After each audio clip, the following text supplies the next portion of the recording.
টি-20 world cup থেকে বিদায় বিদায় বিদায়। হ্যাঁ, আফগানিস্তান এবং অস্ট্রেলিয়া ফাইনালি বিদায় হয়ে গেল টি-20 ওয়ার্ল্ড কাপ থেকে গ্রুপ পর্বে থেকে। গ্রুপ পর্বে থেকে এবারে টি-20 ওয়ার্ল্ড কাপ থেকে বিদায় নিল অস্ট্রেলিয়া এবং আফগানিস্তান।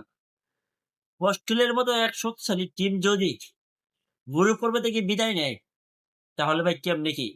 যারা কিনা সাবেক টি-20 ওয়ার্ল্ড কাপ চ্যাম্পিয়ন অস্ট্রেলিয়া, সেই অস্ট্রেলিয়া বা 2026 টি-20 ওয়ার্ল্ড কাপে গ্রুপ পর্বে থেকে বিদায় নিয়েছে।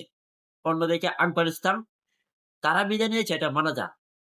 এবং আফগানিস্তান এবং রশিদ খানকে বড় বড় চাপা মারে যে তারা নাকি এশিয়ার ক্রিকেটে দ্বিতীয় সেরা টিম। তাহলে ভাই বাংলাদেশ কি, পাকিস্তান কি, শ্রীলঙ্কা কি? তাদেরকে ধরলে বলা যায় যে না, তারা দ্বিতীয় সেরা টিম হতে পারে। পাকিস্তান, শ্রীলঙ্কা, বাংলাদেশ তারা হতে পারে। কিন্তু আফগানিস্তান কি, তারা তো গ্রুপ পর্বে বাদ হয়ে গেছে, তাও আবার পয়েন্ট টেবিল তলানিতে থেকে মাত্র এক ম্যাচ জিতে বাদ হয়ে গেছে। তো ফাইনালি আফগানিস্তান এবং অস্ট্রেলিয়া বাদ পড়ে গেছে